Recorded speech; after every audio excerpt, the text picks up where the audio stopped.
Alaikum wa rahmatullahi wa barakatuh. The pleasure and the privilege is all mine, brother, to be here with all of you for Jama'at. My name is ظهران Mumdani, and I am the first Muslim to be the Democratic nominee for the mayor of the city of New York. Brothers, I come to Jummah every Friday at a different masjid across New York City, and I share the vision that I have for this city. But today I want to share something else with you. Yesterday, a man from Texas was arraigned here in Queens on threats that he had made to myself and my family.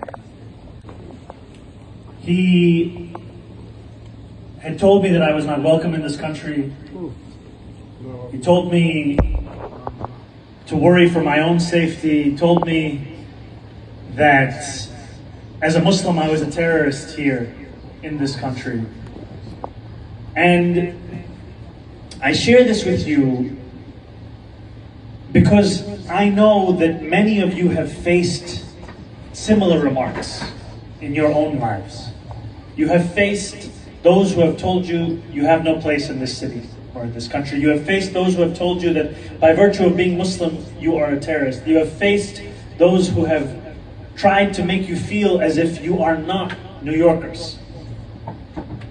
And I want to be very clear that there is no one who can tell us whether or not we belong in this city, who can tell us whether or not we belong in this country. We are just as New York and just as American as anyone here. And for a long time, it has felt as if the safest place for Muslims to be in public life is in the shadows, to not have to deal with that. And I am proud to be on the precipice of being the first Muslim mayor of New York City. To show that it is not something to apologize for. It is not something to be ashamed of. In fact, it is a critical part of who I am as a person. It was Islam that taught me that to be a good person, to be a good Muslim is to be a good person. It was Islam that taught me it meant to help those in need and harm no one. It was Islam that taught me about solidarity in the month of Ramadan and how we offer iftar to those that we know and those that we don't. And I was taught about that Islam by my grandmother Kulsum and my grandfather Yusuf. And I share that because I know that it is a moment of both hope and a moment of fear in this country. And yet we know that this city can be a beacon to show what is possible. And amidst these kinds of death threats, amidst these threats to blow up my car, amidst these death threats that we hear, whether from him or from others, I always think of the moments when I meet Muslim New Yorkers and I see what this campaign means, especially the youngest of our community. I think of a young Muslim girl who ran behind my wife Rama and I as we walked through Astoria Park. She asked us to wait for a photo. I turned around, she couldn't have been older than 6 in her hijab. She called her sisters, her mother, they took a photo together, and I saw in her eyes the possibility that she could be anything in this city. She could be the mayor. And that is what is at the core of our campaign, is a belief that each and every New Yorker deserves the best of this place. And we will not apologize for believing that whilst being Muslim. We will not allow this attempt at silencing us to push us out of public life. And we know in those same threats that I received, he referenced a beeper. And it was a reference to the Israeli war crime of blowing up thousands of pagers across Lebanon, killing scores of civilians, including a young girl by the name of Fatima. And we know that amidst these death threats, there is also an attempt at telling us that to speak up for Palestinian human rights is to be labeled a terrorist, is to be pushed out of this country.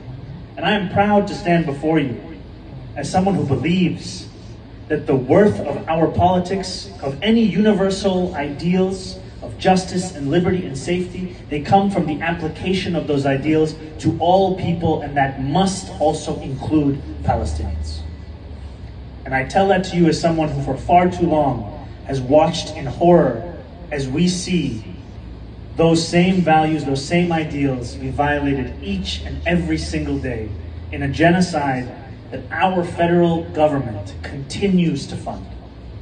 So I share this with you as a reflection of this campaign, of this race, and I ask you that in these 7 or so weeks we have left, we understand that this fight is not yet won. There are those who will try and smear and slander our campaign. There are those who will try and dissuade you from being a part of this political process. And I ask you, if you are not yet registered to vote, to register. If you are registered, ask everyone in your family, are they registered? Because I want to ensure that this election day, in November, we see so many New Yorkers come out to vote that have never voted before. You know, one of my closest friends, his name is Salman, he's from Montenegro. He sent me a message the other day. He said, my grandfather has been in this country for decades, and now he wants to register to vote.